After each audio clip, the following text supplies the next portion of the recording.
Martial Pick, Kabanata 4817. Pag-atake sa gabi. Pagkatapos suriin ang mga banknote sa pakete, sumimangot si Lin Xiaoshan.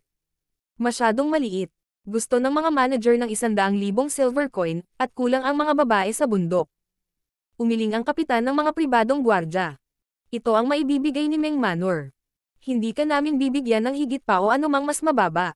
Inimbak ni Lin Xiaoshan ang pakete. Nakuha ko. Ibabalik ko ito sa mga manager. Gayunpaman, tungkol sa kung anong desisyon ang gagawin nila, wala akong karapatang makialam. Nang matapos ang kanyang mga salita, tumalon siya sa bubong at natapakan ang mga tile sa magaang hakbang.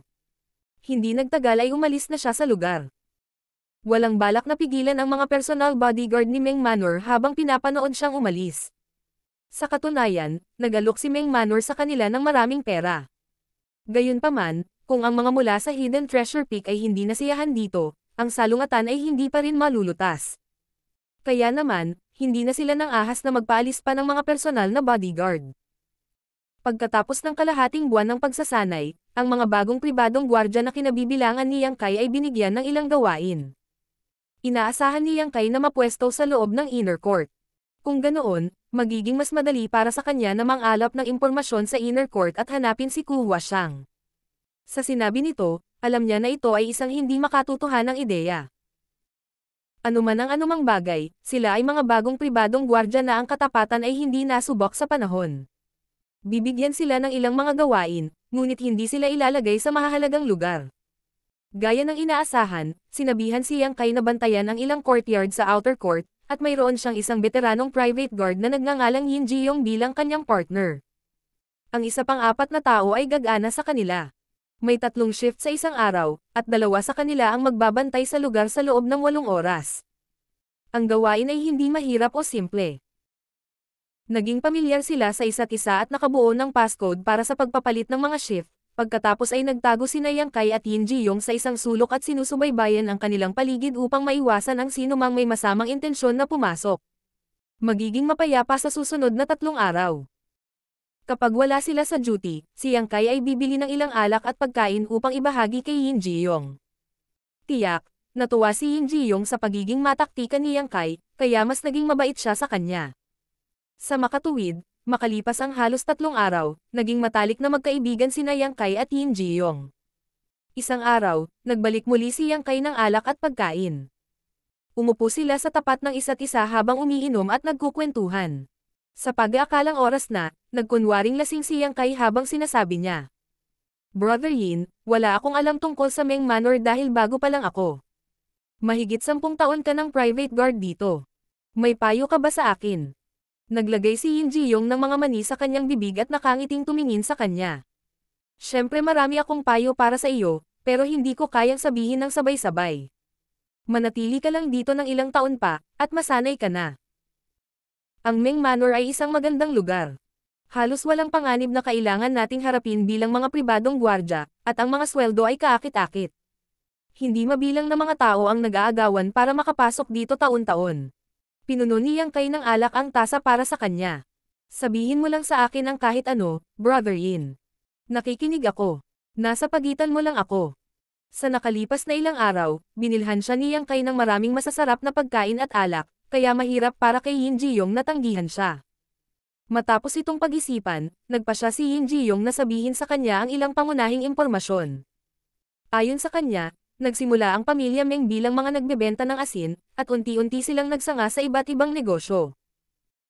Ang kanilang mga ari-arian ay nasa buong mundo, at ang kanilang kita ay binibilang sa milyon-milyong pilak na barya bawat taon. Sa kasalukuyan, ang patriarch ng pamilyang Meng, si Meng Deye, ay 50 taong gulang. Siya ay nagkaroon ng higit sa 10 asawa, 4 na anak na lalaki, at 3 anak na babae.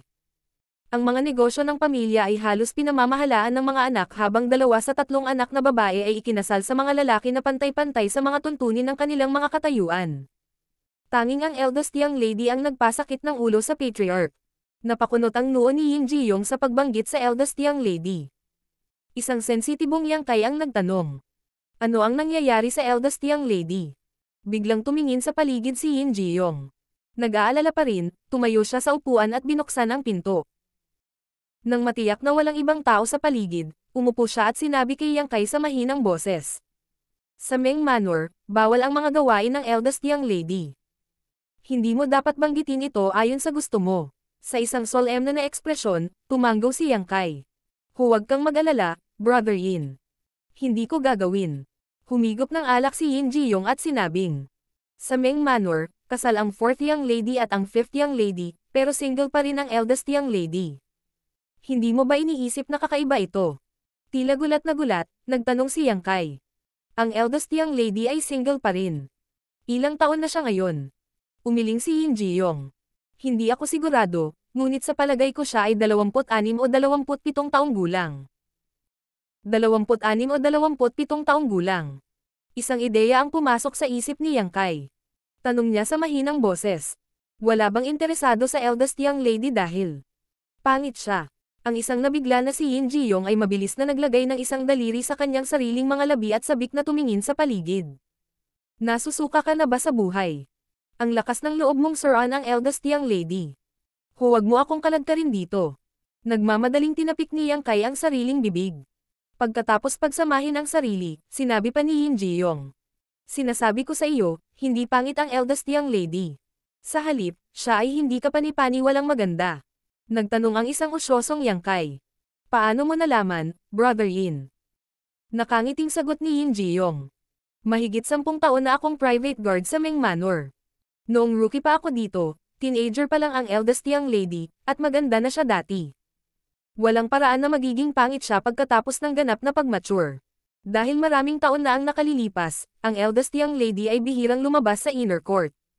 Kahit nagawin niya, nakasuot siya ng belo at sombrero. Gayunpaman, 3 taon na ang nakararaan. Oo, eksaktong 3 taon na ang nakalipas nang masulyapan ko ang mukha ng eldest young lady. Siya ay tunay na nakamamanghang. Ang Yin na ito ay maaaring ituring na isang makaranasang tao at minsan ay gumastos ako ng maraming pera para matulog ang pinakamagandang babae sa isang sikat na brothel sa lungsod na ito. Maaari siyang ituring na kaakit-akit, ngunit hindi siya maikukumpara sa eldest young lady. Tila hindi naniwala sa kanya si Yang Kai. Seryoso ka ba, Brother Yin? Parang hindi ka panipaniwala. Si Yin Jiyong ay tila nag-iisip pabalik sa panahong iyon nang may pagmamahal nang marinig niya ang sinabi ni Yang Kai. Inip niyang iwinagayway ang kanyang kamay at pamitik. Ayos lang kahit hindi ka naniniwala sa akin. Ito ay ang katotohanan. Ayaw niyang ipagpatuloy ang pag-uusap tungkol sa kagandahan ng eldest young lady, na para bang isang kalapastanganan ang gawin iyon. Kaya naman nagkusa si Yang Kai sa pamamagitan ng pagtatanong. Dahil napakaganda ng eldest young lady, bakit siya single pa rin? Hindi kaya mataas ang standards niya pagdating sa lalaki? Umiling si Yin Jiyong. Sino ang nakakaalam? Siguro. Sa bagay, mayaman ang Meng Manor kaya kahit pangit talaga siya, marami pa ring lalaki ang magpo-propose sa kanya. Bukod dito, ang patriarch ay naghahanap ng mga angkop na lalaki para sa kanya mula noong siya ay tumanda. Sa paglipas ng mga taon, nakahanap siya ng maraming mahuhusay na binata na mula rin sa mayayamang pamilya, ngunit hindi interesado ang eldest young lady sa alinman sa kanila. Tumanggaw si Yang Kai. Kung gayon, malamang na demanding siya pagdating sa mga lalaki. Humalaklak si Yin Jiyong. Ang sabi ng eldest young lady sa isang katulong na babae ang dahilan kung bakit hindi pa siya kasal hanggang ngayon ay sa tingin niya ay hindi sapat ang mga talentadong binata, sa halip, naghihintay siya ng lalaking nakatakdang makasama. Ha! Tadhana, anong kalokohan? Dahil tipsy siya, nagsimulang magbulala si Yin Jiyong. Nalungkot siya na hindi patas ang buhay sa kanya. Sa kabila ng pagiging makapangyarihan, hindi siya binigyan ng anumang mahahalagang gawain. Mahigit 10 taon na siyang naging tapat sa Meng Manor, ngunit isa pa rin siyang bantay. Sa kabilang banda, nagliwanag ang mga mata ni Yang Kai. Malamang na ang eldest young lady ng Meng Manor ay si Ku Huashang. Sa Samsara world na ito, ang eldest young lady ng Meng Manor ay 26 o 27 taong gulang na. Ang patriarch ay naghahanap ng mga potensyal na makakasama para sa kanya mula noong siya ay tumanda, na mga 10 taon na ang nakararaan. Kasabay na pumasok si Ku Huashang sa Samsara Pavilion. Isa pa, kanina pa niya hinihintay ang lalaking nakatakdang makasama niya. Matapos makapasok sa Samsara Pavilion, nag-set up si Ku Huashang ng heart barrier at muling nagkatawang tao sa Samsara world na ito.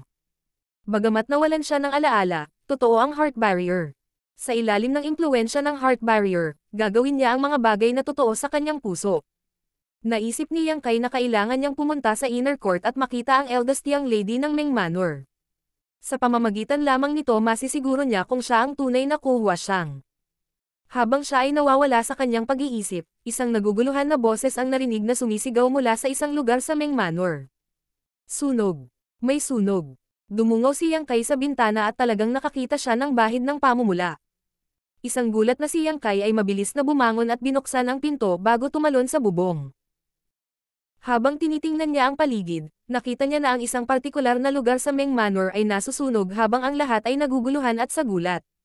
Maraming mga katulong ang sumugod na may dalang mga balde ng tubig sa pagtatangkang apulahin ang apoy.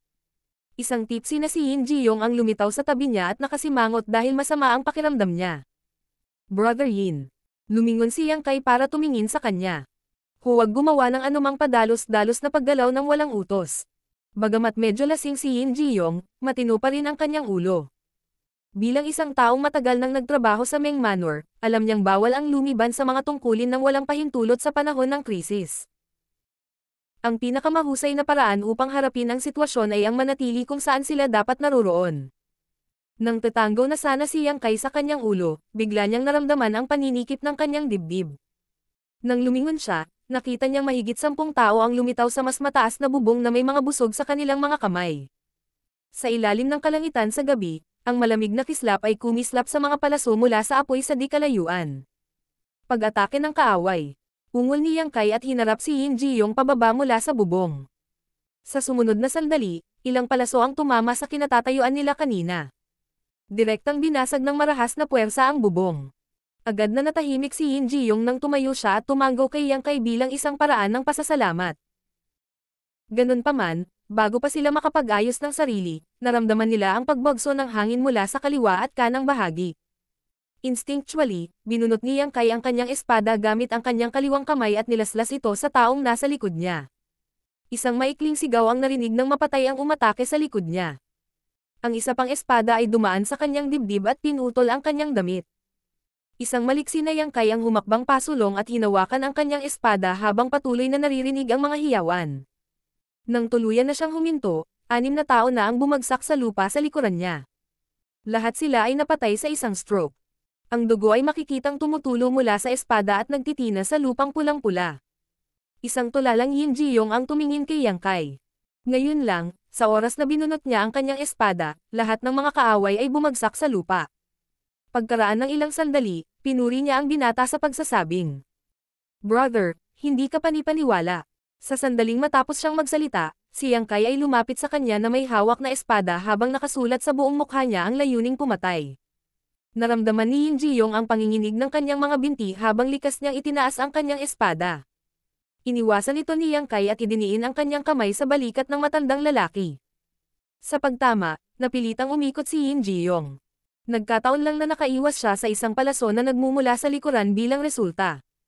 Martial Pick, Kabanata 4818.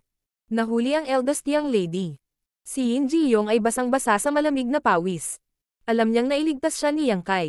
Sa ilang paghinga lang, 2 beses na nailigtas ni Yang Kai ang kanyang buhay. Dahil sa kahihiyan, mabilis niyang itinaas ang kanyang espada at nakipaglaban sa mga kaaway kasama si Yang Kai. Dahil naging private guard siya sa Ming Manor sa loob ng mahigit 10 taon, natural siyang malakas. Ang mga karanasan na ngayon lang ay nagparamdam sa kanya ng galit, kaya lalo siyang walang awa kapag nakikitungo sa mga kaaway. Karamihan sa mga umaatake ay mahina, ngunit marami sila, at kanina pa nila itinago ang kanilang mga sarili sa dilim. Ngayong nalantad na sila, wala nang paraan para talunin silang dalawa. Pagkaraan ng ilang sandali, ang lahat ng mga umaatake ay napatay o tumatakbo para sa kanilang buhay. Hindi nagtagal, natahimik ang looban. Sa kabila nito, naririnig nila ang mga tunog ng matinding labanan na nagmumula sa ibang bahagi ng asyenda. Maya-maya lang ay narinig ang isang malakas na sipol. Sinisikap ng kapitan ng mga pribadong gwardya na tipunin ang kanyang mga nasasakupan. Sinigawan ni Yin Ji-yong si Yang Kai. "Sumama ka sa akin." Habang tumutulo pa rin ang dugo mula sa kanyang espada, tumalon siya sa dingding at dinala si Yang Kai sa isa pang patio. Mahigit 30 pribadong gwardya ang nagtipon sa lugar na ito. Lahat sila ay puno ng dugo habang ang ilang mga tao ay malubhang nasugatan. Dahil nasa delikadong sitwasyon sila, walang oras ang kapitan para ipaliwanag ang anuman ng detalyado habang sinabi niya. Narito ang mga galing sa Hidden Treasure Peak, at marami sila. Gayunpaman, lahat kayo ay hindi kailangang mag-alala. Sigurado ako na ang mga mula sa City Lord's Mansion ay nabigla tungkol dito at magpapadala sila ng ilang tao upang tumulong sa lalong madaling panahon. Kailangan lang nating magtiyaga saglit, at ligtas tayong lahat. Ngayon, nasa iisang bangka tayo. Kung hindi natin kayang labanan ang mga kalaban, lahat tayo ay papatayin. Nagsimula na siyang mag-order. Sina Yang Kai at Yin Jiyong ay magkasosyo pa rin. Sinabihan silang bantayan ang isang ruta na dapat madaanan ng mga umaatake kung gusto nilang umalis sa Meng Manor. Ang mga bandido mula sa Hidden Treasure Peak ay nakalusot sa Meng Manor. Ano man ang kanilang layunin, tiyak na kailangan nilang umalis pagkatapos makamit ang kanilang layunin. Ito ay isang pagkakataon upang pahinain ang kapangyarihan ng mga mula sa Hidden Treasure Peak, kaya hindi ito gugustuhin palampasin ng Meng Manor. Maliban sa pagtatuboy sa mga kalaban, gusto rin nilang makipagtulungan sa City Lord's Mansion para wasakin ang mga bandido. Ang iba ay binigyan din ng ilang mga gawain. Nang matanggap ang utos, umalis sina Yang Kai at Yin Jiyong sa looban. Sa bubong ng isang mataas na gusali, nakayuko sila at matiyagang naghintay. Para silang mga anino sa dilim. Walang makakakita sa kanilang presensya nang hindi tinitingnang mabuti. May ilang mga bandido na dumaan sa lugar na ito paminsan-minsan, ngunit bago pa man nila ito namalayan ay nawalan na sila ng buhay. Lalong hinangaan ni Yin Jiyong ang lakas na ipinakita ni Yang Kai. Nagpatuloy ang kaguluhan sa Meng Manor. Tinitigan ng mabuti ni Yang Kai ang inner court. Maririnig ang ingay ng matinding labanan mula roon, ngunit lahat sila ay nasa paligid. Matahimik ang core area ng inner court, at patay ang lahat ng ilaw. Ilang sandali pa, isang malaking grupo ng mga bandido ang nagtangkang tumakas palabas ng Meng Manor. Ang mga pribadong gwardya, na naghihintay sa mahahalagang ruta, ay lumitaw at tinadtad sila hanggang sa mamatay. Ang lugar na kinaroroonan ni Yang Kai at Yin Jiyong ay lalong mataong sa mga ingay. Habang maayos pa si Yang Kai, nakaramdam ng matinding pressure si Yin Jiyong. Nasugatan ang kanyang hita na ngayon ay puno ng dugo. Gayunpaman, kasama si Yang Kai, tila madali niyang naitaboy ang mga umaatake. Hanggat hindi dose-dose ng mga bandido ang papalapit sa kanya ng sabay-sabay, walang kahirap-hirap siyang makakapatay ng 3 hanggang 5 tao ng sabay-sabay. Sa kasalukuyan, mahigit 20 bangkay ang nakatambak sa bubong. Samantala, tumindi ang pagkabalisa sa puso ni Yang Kai nang maramdaman niyang may kakaiba. Matapos patayin ang isa pang bandido, bigla niyang napagtanto kung ano ang mali. Noong nagsama-sama sila ngayon, hindi niya nakita ang matipunong anyo ni Luoan Guo. Si Luoan Guo ay isa ring bagong private guard. Maliban na lang kung napatay na siya, kanina pa siya sumama sa kanila. Gayunpaman, wala na siya kahit saan. Agad na tumingin si Yang Kai sa isang partikular na lugar sa inner court kung saan ilang gabi nang nagtatago si Luoan Guo. Habang kumukutitap ang apoy sa dikalayuan, nakita niya ang isang matipunong figure na tumatalon sa dingding mula sa inner court at patungo sa isang lugar kung saan mahina ang seguridad. Tila may ilang katulong doon habang mabilis silang umalis sa lugar na may matipunong figure. Agad na tumalon si Yang Kai mula sa bubong. Isang nagulat na Yin Jiyong ang tumawag sa alarma. Saan ka pupunta, little brother? Wala siyang nakuhang sagot mula sa binata. Sa kabilang banda, may ilang bandido ang lumapit sa kanya mula sa gilid habang balak nilang tumakas. Hindi napigilan ni Yin Jiyong na kiligin. Nasugatan ang kanyang hita. Kung wala si Yang Kai na nakikipagtulungan sa kanya, siya ay papatayin ng mga bandido na iyon. Gayunpaman, maituturing siyang lumiban sa kanyang mga tungkulin kung aalis siya ng ganoon na lamang. Pagkatapos na tumira ang alikabok, siya ay parurusahan ng mga taga Meng Manor. Gayunpaman, sa pagitan ng kamatayan at parusa, matatag na pinili ni Yin Jiyong ang huli. Mabilis siyang tumalon sa bubong at sinundan si Yang Kai. Sa harapan, tumakbo si Yang Kai pagkatapos ng matipunong figure sa bubong at dinagtagal ay umalis sa Meng Manor. Isang malaking grupo ng mga tao ang narinig mula sa likuran. Kumbaga, dumating na ang suporta mula sa City Lord's Mansion. Sa kabilang banda, titig na titig si Yang Kai sa matipunong figure sa unahan. Hanggang sa sandaling ito ay napagtanto niyang may kung ano sa balikat ng matibay na figure. Sa kabila nito, hindi ito nakaapekto sa kanyang liksi dahil ang matayog na figure ay nanatiling kasing husay ng isang kuneho. Sa kanyang paligid, nakita ang kanyang mga kasama na umaarangkada. Nang maramdamang may humahabol sa kanya, lumingon si Luoan Guo para tingnan ng walang tigil sa kanyang paglalakad. Samantala, ang dalawa sa kanyang mga kasama ay tumalikod at sumugod patungo kay Yang Kai. Hindi nagtagal ay umikli ang kanilang agwat. Halos 30 metro ang layo, itinaas ng 2 taong iyon ang kanilang mga sandata at lumapit kay Yang Kai mula sa magkabilang panig. Direktang nilagpasan ni Yang Kai ang dalawa habang kumislap ang kislap mula sa kanyang espada. Nang dumating si Yin Jiyong sa lugar na ito, nakita niya ang 2 bangkay na nakahandusay sa bubong. Bagamat sarado ang mga tarangkahan ng White Jade City, hindi nito mapigilan ang isang makapangyarihang magsasaka na tulad ni Luoan Guo na tumakas dahil handa siyang mabuti. Sa tulong ng isang klohok, umakyat siya sa dingding at hindi nagtagal ay tumalon sa kabilang panig sa ilalim ng kalangitan sa gabi.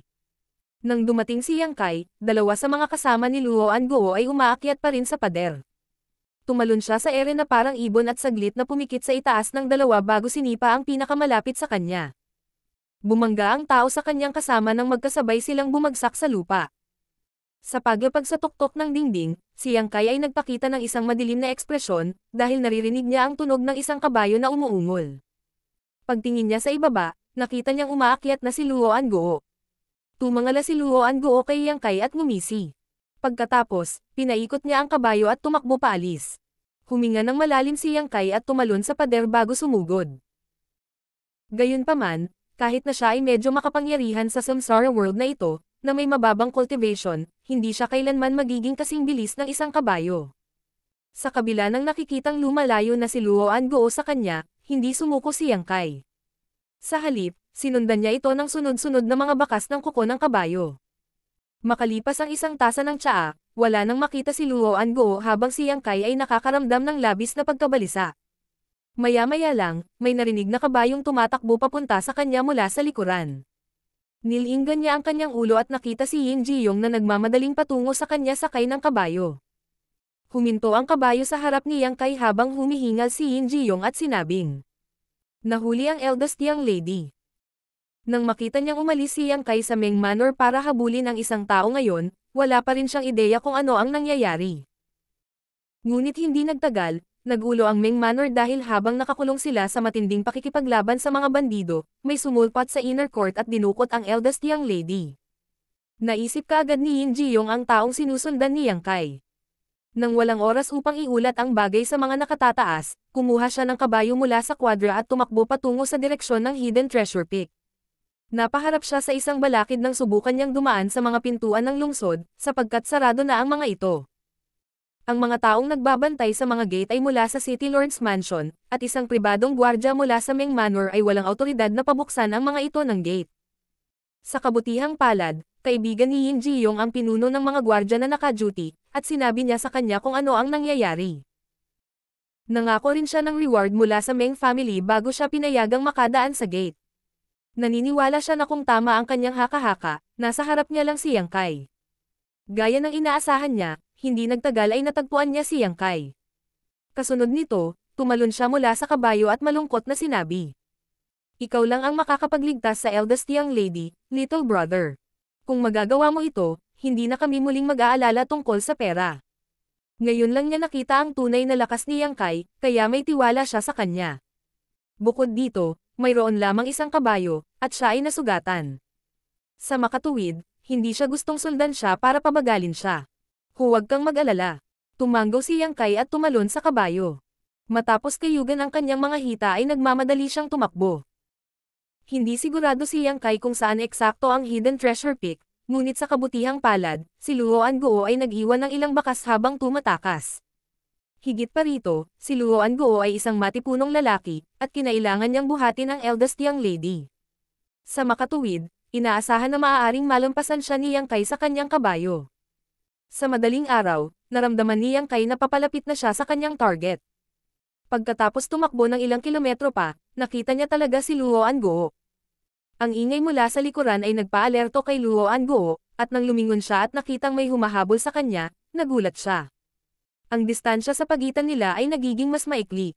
Ilang beses na inikat ni Luoan Guo ang kanyang ulo at sa wakas ay naaninag ang mukha ni Yang Kai. Kaagad, sinunog niya ang layuning pumatay.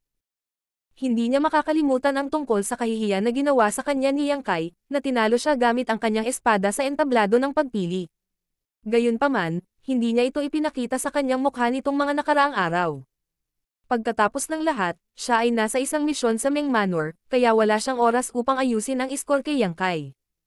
Gayunpaman, nang makita niyang walang humpay na hinahabol siya ni Yang Kai sa sandaling ito, nagalit siya.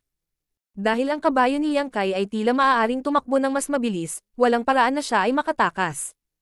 Matapos itong pag-isipan, pinabagal ni Luo Anguo ang kanyang kabayo at tumalikod, piniling maghintay sa parehong lugar ng tahimik.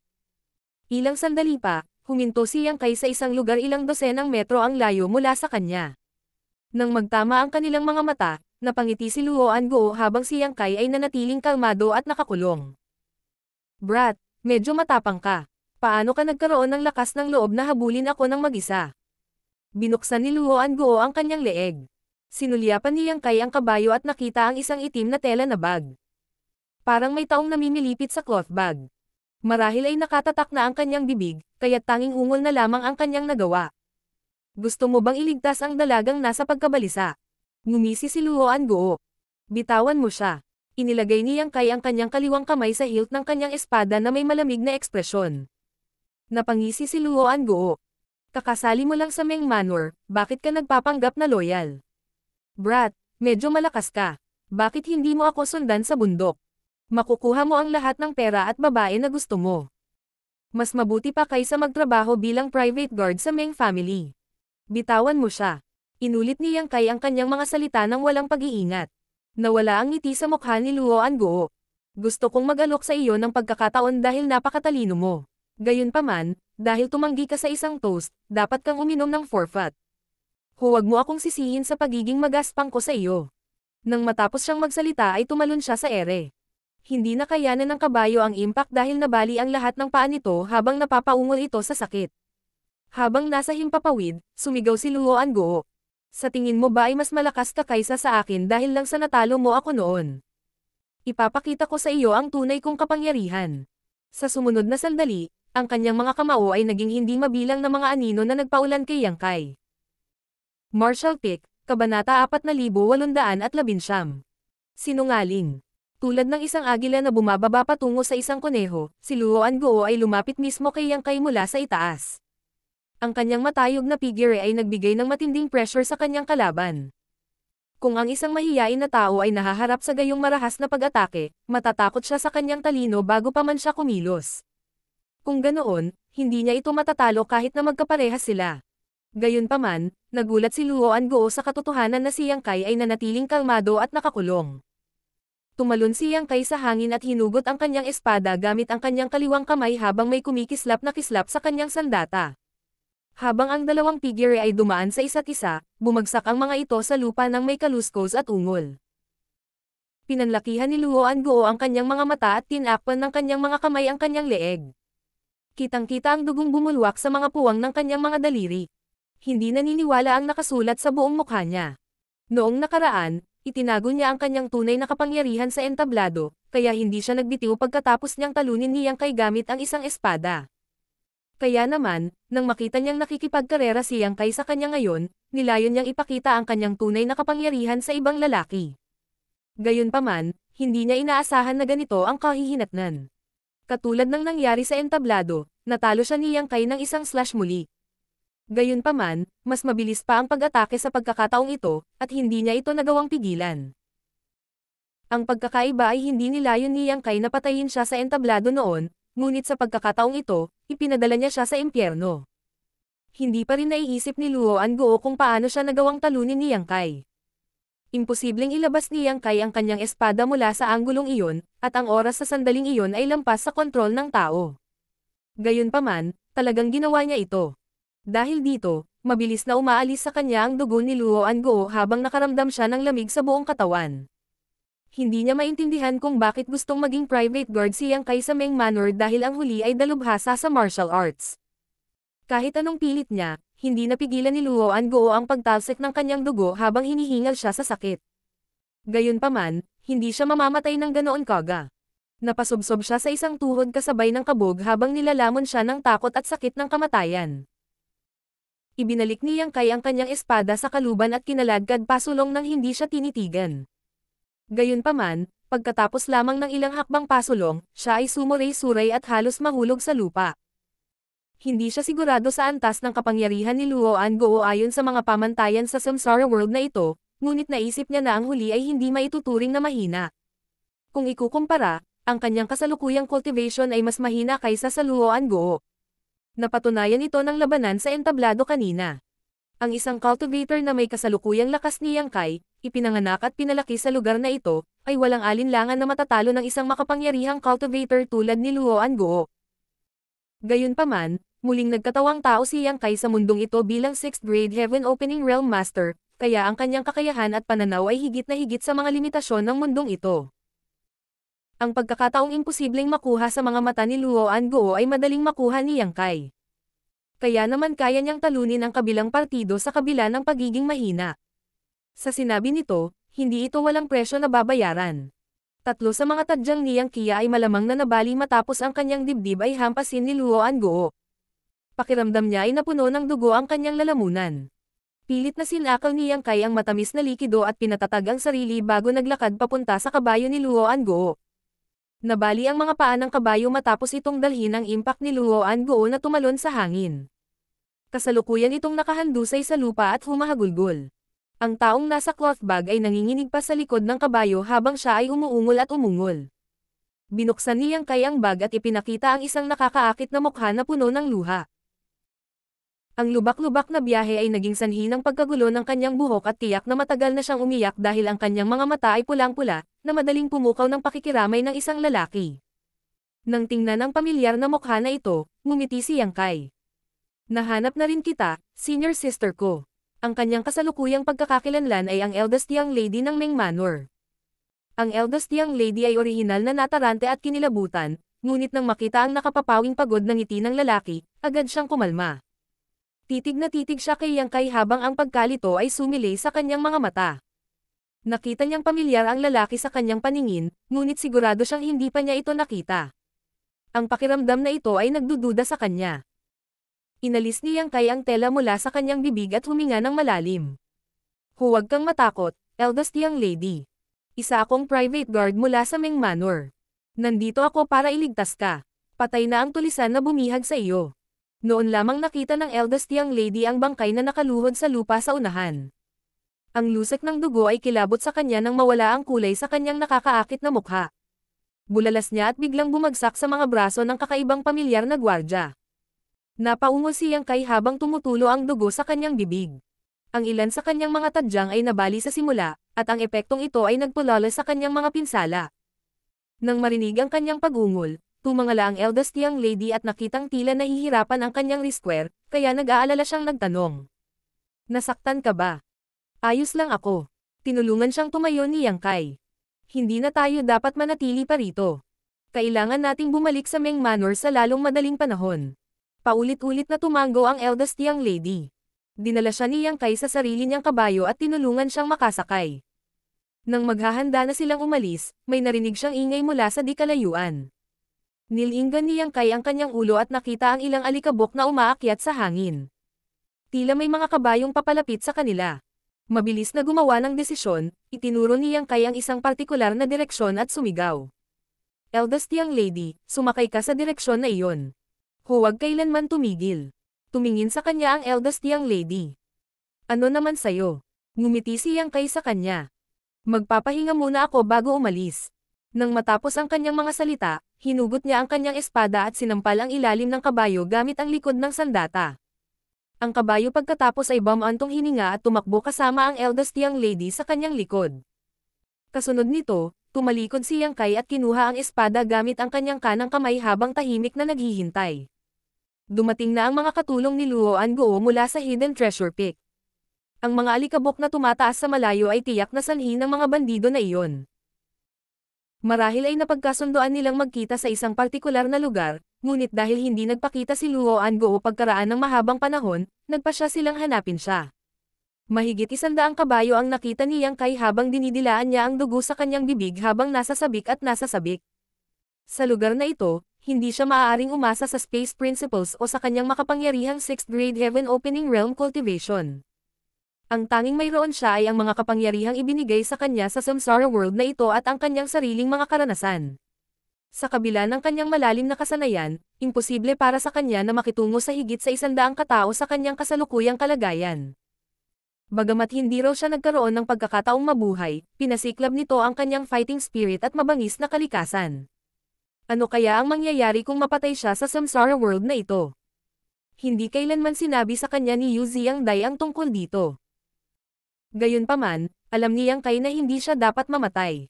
Bago masira ang heart barrier ni senior sister ko, hindi na siya makakalipat sa susunod na reincarnation. Noon lang, narinig ni Yang Kai ang tunog ng kabayong tumatakbo patungo sa kanya mula sa likuran. Nakakunot ang noo niyang lumingon at nakitang bumalik na ang eldest young lady. Namumutla ang maganda niyang mukha dahil sa takot na makitang higit 100 kabayo ang paparating sa kanila. Sa kabila noon, naglakas loob pa rin siya at hindi nagdalawang isip na bumalik. Ang eldest young lady ay tila may ilang mahusay na kasanayan sa pagsakay habang tumpak niyang pinahinto ang kabayo sa harap ni Yang Kai. Na may galit na ekspresyon, sumigaw siya. Sinungaling. Sumasakit ang ulo ni Yang Kai habang nagtanong. Bakit ka bumalik? Hindi ko alam. Nauutol na sabi ng eldest young lady. Hindi niya alam kung bakit ngayon lang siya nagpasya na bumalik, ngunit bigla siyang lumingon nang marinig niya ang mga ingay mula sa likuran. Kinagat ni Yang Kai ang kanyang mga ngipin at kinuha ang rende bago sumakay sa kabayo. Sinabi niya sa tabi ng kanyang tainga. Kumapit ka ng mahigpit. Pagkatapos ay pinaikot niya ang kabayo at sumugod patungo sa White Jade City. Hindi makatutuhanang sabihin sa eldest young lady na umalis ng mag-isa ngayon, dahil nakita na siya ng kabilang partido. Kung sila ay maghiwalay para habulin siya, siya ay nasa isang mapanganib na sitwasyon. Sa pagkakataong iyon, naisip ni Yang Kai na kailangan niyang tanggapin ang mga bagay sa sarili niyang mga kamay at protektahan siya ng personal. Sakay ng kabayo, ibinaba ng eldest young lady babae ang kanyang ulo habang namumula. Hindi pa siya nakakalapit ng ganito kalapit sa isang lalaki. Ang lubak-lubak na biyahe ay naging sanhi ng paminsan-minsang paghagod ng likod niya sa dibdib ng lalaki. Ang hingal na narinig niya mula sa lalaki ay nagpakawala sa kanya habang pakiramdam niya ay parang may mga paru-paro sa kanyang tiyan. Mahigit 100 kabayo ang dumating sa lugar kung saan pinatay si Luo Anguo di nagtagal. Sinuri ng isang tao ang figure na nakaluhod sa lupa, at nang makumpirma na patay na si Luo Anguo, lahat sila ay nabalisa habang hinahabol nila si Yang Kai at ang eldest young lady. Ang dahilan kung bakit naabutan ni Yang Kai si Luo Anguo kanina ay dahil mas mabilis tumakbo ang kanyang kabayo. Pagkatapos ng lahat, si Luo Anguo ay may mabigat na pangangatawan, at kailangan niyang isama ang eldest young lady. Sa kabilang banda, nag-iisa si Yang Kai. Iyon ang dahilan kung bakit niya maabot si Luo Anguo. Gayunpaman, ito ay kabaligtaran ngayon. Habang kailangang dalhin ni Yang Kai ang eldest young lady sa isang ligtas na kabayo, mahigit 100 bandido mula sa Hidden Treasure Peak ang nakasakay sa kanila. Ang distansya sa pagitan nila ay umikli habang ang mga tunog ng hoof-stodding sa lupa ay naging mas malakas. Wala na sa mod ang eldest young lady na hayaan ang kanyang mga iniisip. Para sa isang sandali, isang pakiramdam ng pagkabalisa flashed sa kanyang mukha. Gayunpaman, tila may naalala siya nang bigla niyang kinalma ang sarili. Sa sandaling iyon, narinig ang tunog ng isang bagay na bumabagsak sa hangin. Ang distansya sa pagitan ng magkabilang partido ay sapat na maikli, kaya isang dalubhasa sa archery sa mga bandido mula sa Hidden Treasure Peak ang bumaril ng palasok kay Yang Kai. Gayunpaman, nalampasan niya ang kanyang target ng damapo ang arrow sa isang lugar na 10 metro ang layo mula sa kaliwa ng Yang Kai. Marami pang mga palaso ang nagmula sa likuran habang patuloy na naririnig ang mga tunog ng pagbagsak sa hangin. Karamihan sa mga arrow ay hindi man lang nagbabanta, at para sa mga nagdudulot ng panganib, ibinaling ni Yang Kai ang kanyang ulo at tumpak na nilaslas ang mga ito. Sa likuran niya, ang isang taong may baluktot na ilong sa harapan ng mga bandidong iyon ay natulala sa tanawing ito, dahil hindi niya inaasahan na si Yang Kai ay napakalakas at mahusay. Noon lang niya napagtanto na hindi lang malas na napatay si Luo Anguo. Si Yang Kai ay tila isang dalubhasa sa martial arts dahil sa kanyang kagalingan ng kamay at paningin. Napukaw ang interes ng lalaking baluktot na ilong dahil hindi niya alam na may napakalakas na magsasaka sa Meng Manor. Dahil patay na si Luo Anguo, maaaring mabawi ang mga pagkalugi kung mapapasama nila si Yang Kai. Ang kailangan ay kailangan nilang hulihin siya ng buhay. Habang yumiikli ang agwat, mas maraming arrow ang nakitang lumilipad. Bagamat sinubukan ni Yang Kai ang kanyang makakaya upang iwasan sila, ang kanyang depensa ay hindi malalampasan. Isang araw ang tumusok sa hita ng kabayo at muntik na itong bumagsak, ngunit mabilis na hinigpitin ng isang maliksi na Yang Kai ang rende at ginamit ang kanyang puwersa para tulungan ang kabayo na maging matatag. Halata na hindi sila makatakas. Hindi sila maaaring tumakbo ng kasing bilis ng kabilang partido sa simula, at ang katotohanan na ang kabayo ay nasugatan ay nagpalala sa sitwasyon. Gayunpaman, aabutin pa rin sila ng 4 hanggang 5 oras bago sila makabalik sa White Jade City. Noong una ay umaasa si Yang Kai na ang mga mula sa Meng Manor o City Lord's Mansion ay maaaring magpadala ng ilang tao upang tumulong upang silang dalawa ay magkaroon ng pagkakataong mabuhay, ngunit wala pa rin silang nakikita. Naiwan na walang pagpipilian, mailigtas lamang ni Yang Kai ang kanyang sarili at ang eldest young lady. Dumaan siya sa rutang tinahak niya upang marating ang lugar na ito sa kanyang isipan sa pagsisikap na makahanap ng isang kapaki-pakinabang na lugar. Muling narinig ang mga tunog ng paglusot sa hangin. Bagamat itinago ni Yang Kai ang ilan sa mga palaso, ang isa sa kanila ay tumusok pa rin sa tiyan ng kabayo. Ang kabayo na tumulong kay Yang Kai na tumakas sa buong gabi ay bumagsak sa lupa pagkatapos tumakbo ng 1 kilometro. Ang eldest young lady, na nakaupo sa harap, ay bumulalas habang si Yang Kai ay agad na pinulupot ang kanyang braso sa kanyang baywang at pinadyak ang kanyang mga paa sa likod ng kabayo. Tumalon sila sa hangin at saka matatag na bumagsak sa lupa. Iyakap mo ako. Utos ni Yang Kai. Tumanggo ang isang naguguluhan na eldest young lady at mabilis na ikinulong ang kanyang mga braso sa leeg ng binata upang patatagin ang sarili. Habang hawak ang kanyang espada gamit ang isang kamay, inilagay ni Yang Kai ang kanyang kabilang kamay sa katawan ng eldest young lady upang suportahan ang kanyang bigat bago sumugod sa isang partikular na direksyon sa lahat ng bilis na maaari niyang makuha. Martial Pick, Kabanata 4820. Madugong labanan. Nanginginig ang paningin ng eldest young lady. Habang nakatingin siya sa balikat ng batang pribadong gwardya na ito, nakita niya ang mahigit 100 kabayong humahabol sa kanila. Ang mga mukha ng mga mangangabayo ay kahindik-hindik at nagbigay ng nakakakilabot na pakiramdam. Gayunpaman, hindi siya naging mas kalmado kaysa sa sandaling ito. Pamilyar sa kanya ang eksena at pakiramdam, na parabang naranasan na niya ito noon. Gayunpaman, palagi siyang nakatira sa Meng Manor, at hindi pa siya nakalabas ng White Jade City dati. Kailan niya naranasan ang manghuli habang siya ay protektado ng isang lalaki? Nangyari ba ito sa panaginip? Ito ba ay isang karanasan mula sa kanyang nakaraang buhay? Dapat ay hindi siya comfortable sa ganoong kalapit na pakikipag-ugnayan sa isang lalaking hindi niya kilala, ngunit sa sandaling ito ay nalunod siya sa kaligayahan habang mas malakas ang kanyang mga braso sa leeg ng batang pribadong gwardya. Parang sinusubukan niyang sumanib sa katawan niya. Alam niyang hindi siya pababayaan ng lalaking ito kahit na mawalan pa ito ng buhay. Nang makita niya ang mahigit 10 palaso na dumarating sa kanila, napabulalas siya. Mag-ingat kayo. Pagkatapos, ang kanyang mga mata ay nasilaw sa kislap mula sa isang espada. Hindi umikot si Yang Kai habang nasa harapan niya ang eldest young lady. Kung tumalikod siya, tatamaan siya ng mga palaso. Sa halip, tumpak niyang nilalas ang mga palaso ng hindi lumingon, na parang may mga mata sa likod ng kanyang ulo. Karamihan sa mga palaso ay naalis, ngunit ang isa sa mga ito ay tumusok sa kanyang balikat. Panay ang tingin ng eldest young lady sa palasong iyon, na halos isang braso ang haba. Habang malalim ito sa laman ng lalaki, walang gaanong dugo ang umagos. Gayunpaman, naramdaman niya ang paninikip ng kanyang dibdib nang makita ito. Naisip niya na ang batang pribadong gwardya ay malamang na nasa sakit, ngunit hindi man lang ito umungol. Higit pang mga arrow ang paparating sa kanila habang si Yang Kai ay nagzigzag para iwasan sila. Ang agwat sa pagitan ng magkabilang panig ay mabilis na lumiit, at inaasahan na sila ay napapalibutan ng kanilang mga kalaban sa lalong madaling panahon. Biglang lumiko si Yang Kai sa kaliwa at sumugod ng pasulong dahil may kasamahan doon. Marahil ay magagamit niya ang lupain.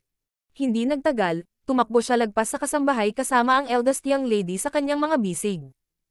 Isang maswerteng araw para sa kanya nang makita niyang may kuweba sa ilalim ng pader ng bundok.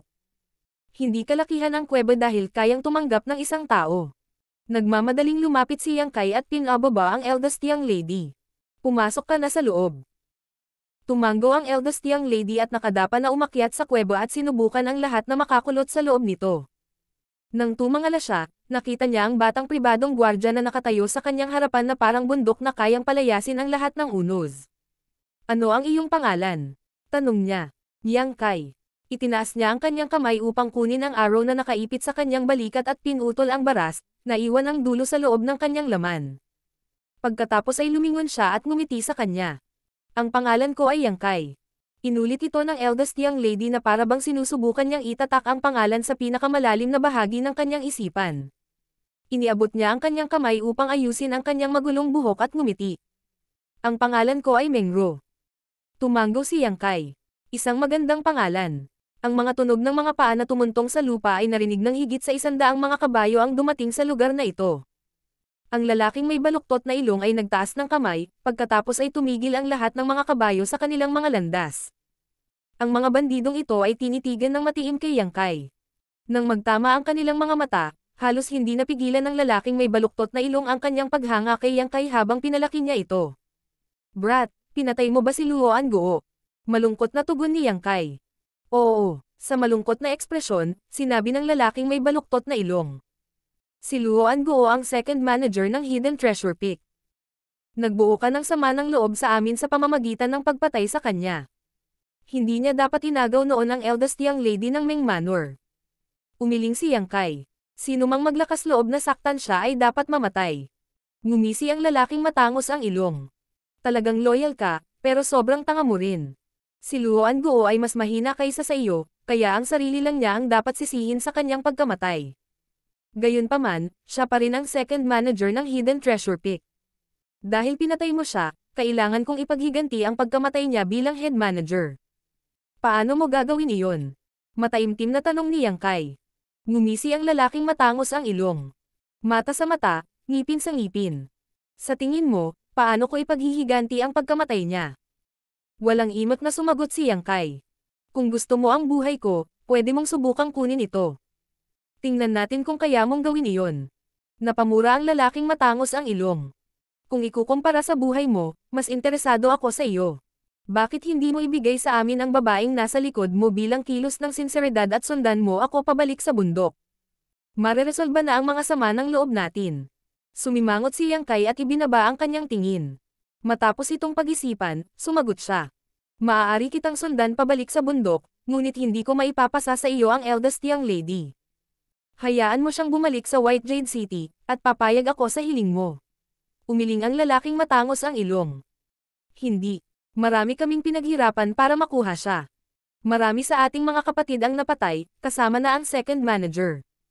Napakahirap para sa amin na ilabas ang babaeng ito sa Meng Manor, kaya paano namin siya pakakawalan? Huwag kang mag-alala. Pagkatapos mo akong sundan pabalik sa bundok, magiging iyo ang babaeng ito. Matatag na sinabi ni Yang Kai. Isa lang ang hiling ko. Dapat ligtas na makabalik ang eldest young lady sa White Jade City. Nagdilim ang ekspresyon ng lalaking matangos ang ilong. Binigyan niya ng nararapat na paggalang si Yang Kai at ipinahayag ang kanyang pagpayag na payagan siyang sumali sa Hidden Treasure Peak, ngunit walang pakundangan na tinanggihan siya ng kabilang partido. Pupunta ako sa bundok. Ang boses ng eldest young lady Mengro ay biglang narinig mula sa likuran. Huwag kang magsalita ng walang kaparirikan. Putol ni Yang Kai. Masunaring lumiit si Mengro pabalik sa butas. Mukhang walang puwang para sa talakayan, kung gayon. Ang baluktot na ilong na lalaki ay nalungkot habang ikinakaway ang kanyang kamay at nagutos. Patayin. Nang mapagtanto na hindi niya magawang isama si Yang Kai sa kanila, agad niyang iniutos ang kanyang kamatayan. Walang duda na siya ay isang mapagpasyang tao. Mahigit 10 mamamana ang nakahanda ng husto habang hinihila nila ng mahigpit ang mga busog. Sa susunod na sandali, 1 dosina o higit pang mga arrow ang dumating kay Yang Kai mula sa iba't ibang anggulo. Gayunpaman, hindi nagtagal ay natigilan ang lahat. Iyon ay dahil si Yang Kai ay humawak ng kanyang espada at madaling naiwasan ang lahat ng mga palaso. Hindi man lang siya kumikibo habang nakatayo sa harapan ng eldest young lady ng Meng Manor na parang kahoy na istaka. Natigilan ang lalaking matangos ang ilong. Alam niya na si Yang Kai ay isang dalubhasa sa martial arts dahil maaaring patayin ng huli si Luoan Guo. Ang pagganap ni Yang Kai sa kanilang pagtugis ay nakumpirma rin ang kanyang haka-haka. Gayunpaman, hanggang sa sandaling ito napagtanto ng head manager na minamaliit pa rin niya si Yang Kai. Kung siya ay nahaharap sa parehong sitwasyon, maaari niyang iwasan ang mga arrow na iyon, ngunit hindi niya magagawa ito nang walang kahirap-hirap. Imposible rin na hindi siya makagalaw kahit isang hakbang.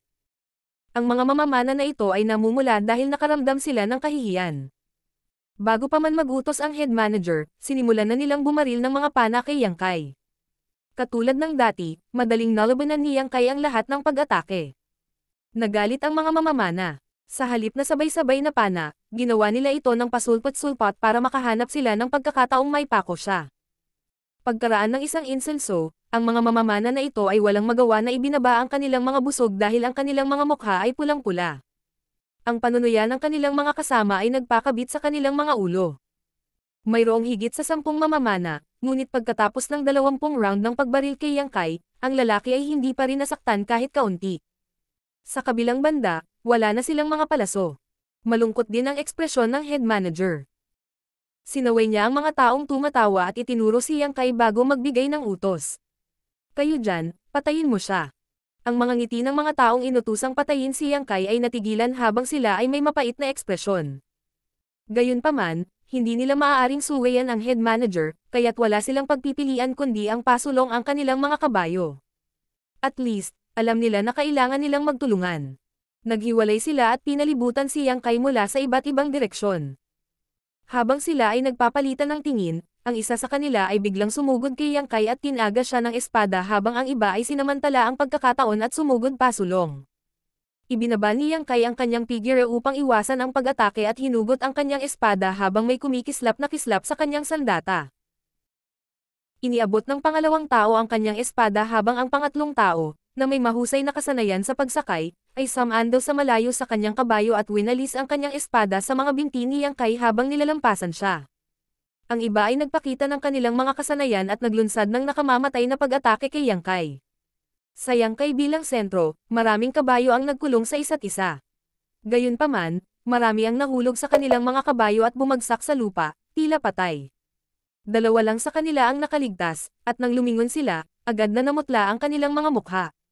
Si Yang Kai ay nanatili sa parehong lugar. Naputol ang kanyang pangitaas habang ang mga laman sa paligid ng kanyang mga sugat ay gamulong. Puno na ng dugo ang kanyang figure. Gayunpaman, tila wala siyang pakialam kahit kaunti. Tumulo ang dugo mula sa kanyang espada at gumawa ng ilang pat-earing sound sa puddle ng dugo, na tumatagos sa tenga. Ang head manager ay hindi kailanman naging mas napahiya sa kanyang buhay habang siya ay umungol. Mga basura, ni hindi nyo kayang pumatay ng isang tao. Kayong lahat, kunin mo siya. Hindi mo na ako kailangang sundan pabalik sa bundok kung hindi mo siya mapapatay. Ang pagkamatay ng kanilang mga kasama ay nagdulot ng galit sa iba. Bagamat mukhang makapangyarihan si Yang Kai, nag-iisa siya pagkatapos ng lahat. Walang paraan na hindi nila siya nagawang patayin kapag mayroong higit sa 100 sa kanila. Sabay-sabay nilang inilabas ang kanilang mga sandata at pinona ang mga kabayo. Nagpakita silang nakakatakot na parang bagyo. Sinubukan ni Yang Kai ang kanyang makakaya upang patatagin ang kanyang paghinga at hinubad ang kanyang sirasirang pangitaas mula sa kanyang katawan. Pagkatapos ay ikinabot niya ito sa kamay niyang may hawak na espada para hindi niya ito mabitawan. Sa sandaling matapos niya iyon, 100 o higit pang mga kabayo ang dumating patungo sa kanya mula sa lahat ng direksyon at nilamon siya. Kasunod ng marahas na dagandong, pinutol ni Yang Kai ang kanyang espada nang makitang bumulwak ang dugo mula sa kanyang mga kaaway. Patuloy na naririnig ang mga hiyawan. May baligtad pati na rin ang kahinaan nang sabihin niya sa eldest young lady na nagtago sa loob ng kuweba. Ang baligtad ay hindi niya kailangang mag-alala tungkol sa kanyang kaligtasan. Hanggat matatag siyang nakatayo sa harapan niya, masisiguro niyang hindi siya masasaktan. Ang downside ay hindi siya makagalaw ng malaya. Kapag naibunyag na niya ang babae sa likod niya, maaaring makuha siya ng mga mula sa hidden treasure pick. Kapag nangyari iyon, hindi siya may iligtas ni Yang Kai sa kabila ng pagiging mas malakas kaysa sa mga bandidong ito. Ito ay ang parehong kaso para sa mga mula sa hidden treasure pick. Bagamat sila ay nalulugod na makita na ang eldest young lady ay nakakulong sa isang lugar ni Yang Kai, hindi nila malayang nakaharap sa kanya sa isang maliit na lugar. Kinailangan lamang nilang harapin ni Yang Kai ang 7 o 8 sa parehong oras habang ang iba ay maaari lamang umikot sa paligid. Wala silang magawa. Habang mas maraming tao ang namatay, ang lugar sa harap ng kuweba ay nagsimulang mamula sa dugo. Nakakasuka ang amoy ng dugo. Gayunpaman, ang eldest young lady, na nagtatago sa butas, ay napagtanto sa pagkabigla na hindi siya natatakot sa ganoong sitwasyon. Hindi niya maisip kung ano ang nangyayari dahil ito ang unang pagkakataon na nakakita siya ng mga patay. Kahit sino pang young lady ay mahimatay sa sitwasyong ito, Ngunit siya ay nanatiling malinis ang ulo habang siya ay nakasubaybay sa kalagayan ng batang pribadong gwardya. Biglang may bumagsak na bangkay sa harapan niya. Isang bandido ang nagtangkang hulihin si Meng Ro habang hindi pinapansin ni Yang Kai. Sa sandaling makarating siya sa lugar na ito, direktang pinatay siya ni Yang Kai gamit ang kanyang espada. Ito ay maliwanag na ang bandido ay kilabot bago siya namatay. Kasalukuyan, ang bangkay ay nasa harap mismo ng eldest young lady. Sinulyapan niya ang bangkay bago inagaw ang espada sa kamay nito. Habang nakakuyom ang hilt gamit ang dalawang kamay, idiniin niya ang dulo sa kanyang dibdib.